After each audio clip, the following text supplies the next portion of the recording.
Hello everyone, welcome to Attubombaatu. In today's video, I'm presenting a Karnataka style gravy based curry.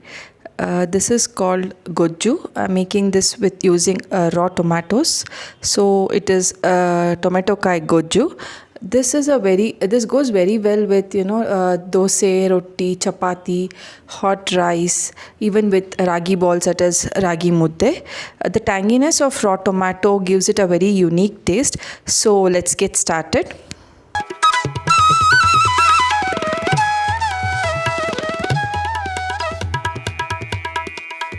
Grams of raw tomatoes. They are washed and cleaned, and I have chopped them into cube-sized pieces here. Not too fine. It could be about roughly chopped cube-shaped pieces, as you can see now. So we'll keep this aside, and now let's start to prepare the masala that's required for the curry. Okay, so to start with, you can use a thick bottom kadai. Add 1 teaspoon of oil. To that, we are adding about 3/4 teaspoon of mustard seeds. Let them splutter. Once that's done, we are adding about 3/4 teaspoon of methi seeds. So as soon as methi starts to change color and it turns aromatic, we will add the dals. One point to note here is the roasting has to be done on a low to medium flame, so that the aroma of the spices they get extracted well. So here, as I said, I'm adding a chana dal, about 2 tablespoons here. So as chana dal takes a little longer to get roasted than the other the subsequent ones that we're going to add, we take a minute here to first saute it for about a minute, and after a minute we will be adding the next dal, that is the urad dal. So the proportion of urad dal is about 1 tablespoon, which is half of the amount of chana dal we added. So that's the ratio, 2:1 chana dal to urad dal. Okay, so I'm adding the urad dal here, which is 1 tablespoon. Once this is added, we continue to roast these masala items that we have added. Again, for about a minute, you can mix it well, and it's better to keep mixing it so that they don't get charred. See here, I'm just showing the shade of the dals. They are not done yet. So at this point, we can continue to add the other items that we need to add to the masala. So the next one to be added are the chilies. So here I've taken badgi red chili. This gives color, but there is no spice to this, so I have added about 4 badgi red chilies, and I'll be adding the same number of green chilies for the spice. Here a couple of variations can be done, as in you can only add red chilies or only add green chilies for the curry. So I've just taken a combination of both of them, and as you can see, I'm just adding it to them, and we continue to roast the spices here.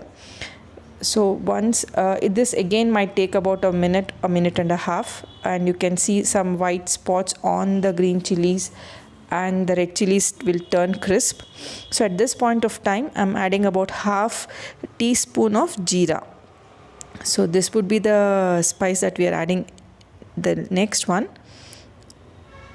So now I am just showing you the shade. This is a perfect shade of the dals to turn, which would be light golden brown. At this point of time, we can turn off the flame and keep stirring so that they don't get charred. After this, the last thing that goes in would be about 1 tablespoon of fried gram, which is hurgadle. Okay, so we just add that also and stir it, and we let these items cool down before we grind them to a paste. So I'm adding the fried gram here, that is 1 tablespoon. Okay, so here the roasting of the masala items is done. We let it cool, and let's go to the next step, which is to cook the raw tomatoes. So let's temper that, and I'm just showing how the green chilies would look like once they are sauteed. Okay friends, at this point of the video I have a small request. Please do consider subscribing to my channel. Also share your feedback in the comments and let me know how do you feel about the videos that I'm presenting. As you would know, it's a new channel that I've started, and there's a lot more in store that I would like to present and showcase, which are the authentic household recipes, mainly from Karnataka, which I feel need a lot more exposure than they have got till now. I hope you would support me in this. Okay, jumping back to the recipe, I'm adding the roasted spices into a mixie jar. We'll have to grind this to a paste now. So I'm just transferring all of them into the mixie jar, and I'm adding about one measuring cup of coconut to this. So the measurement is the lentils that we took, right? Urad dal, chana dal and fried gram should be about half of the quantity of coconut that we're adding. So that's the measurement. Here I've added, as I said, one measuring cup of coconut, grated coconut, and this is a small size, a lemon sized of tamarind that was soaked. And to this I'm adding a pinch of haldi or the turmeric. So we grind all of them into a paste now, and then we will have to get to the next part of cooking the veggies and getting the curry ready. So the masala is ground and ready now. So you can see this would be the consistency, or it doesn't have to be a very fine paste. Slightly coarse would be a good thing to do. Next, heat a thick bottom vessel. To this add 3 teaspoons of cooking oil, then about 1 teaspoon of mustard seeds. Let them splutter, and then add about a pinch of hing. Do not miss this. This really elevates the dish. So once the hing turns aromatic, we can add our cooked veggies to this now. Okay, so once these veggies are added, you can give it a good mix and let it cook for about 2 to 3 minutes. As tomato itself releases a lot of water, we don't have to add, but in between we can check, and if required add a little bit of water here. So once this is done, you can just cover this and cook for a couple of minutes.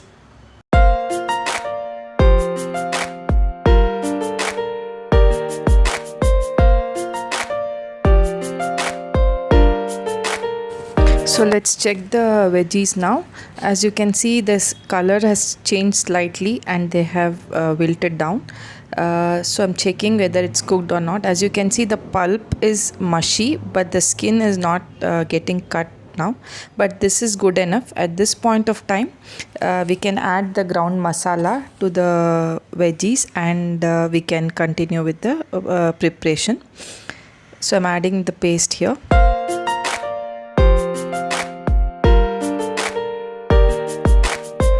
Now we give this a good mix and add enough water so that the curry begins to boil.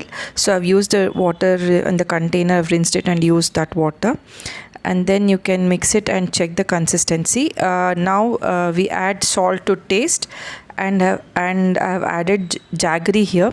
Jaggery is one small lemon sized of jaggery that I have added. This is optional, but it would give a rounded taste if you can add the jaggery to this dish. Okay, and one more thing is, because we have added chana dal, urad dal and fried gram, also coconut, the curry would turn thicker, so add enough water while it's boiling. It took me about 3 measuring cups of water to be added to this. So you see that it's turning thicker, and I may have to add a little bit of water, which I have done here. So see, when it begins to boil, it should be this consistency that you're seeing in the screen. And then slowly boil this on about low to medium flame. At the end, I'm adding some curry leaves for that added flavor. So our curry is now ready to boil, and it might take about 4 to 5 minutes, and as it begins to boil, you will see a change in color and the slight frothy layer that you see on the top, right? So that would come down and it would turn a little more brighter in color, which you can see here. Now it's almost done, so you can see that the color has changed and that frothy layer has reduced quite a bit. So now our tomato kai goju is ready. This dish can be savored with rotis, puris, chapati, dosa, hot rice, and even ragi balls, as I'd mentioned earlier. And I mean, this is just one versatile dish, and I think that's the beauty of our traditional dishes. What do you have to say? Do give it a try and let me know how it turned out to be. I would be eager to know your feedback on this. And one more thing, the same curry can be prepared with many other veggies like lady's finger, brinjal, even greens. Goju turns out to be very good. So any of these veggies you can give it a try. And as I said, I would be eagerly waiting for your comments. Do let me know how you found this recipe to be. Once again, thanks so much for your time and supporting me on this journey. Also, do let me know if there are any particular dishes that you would like me to make videos on. I would be more than happy to take them up. Once again, thank you so much and see you again in the next video.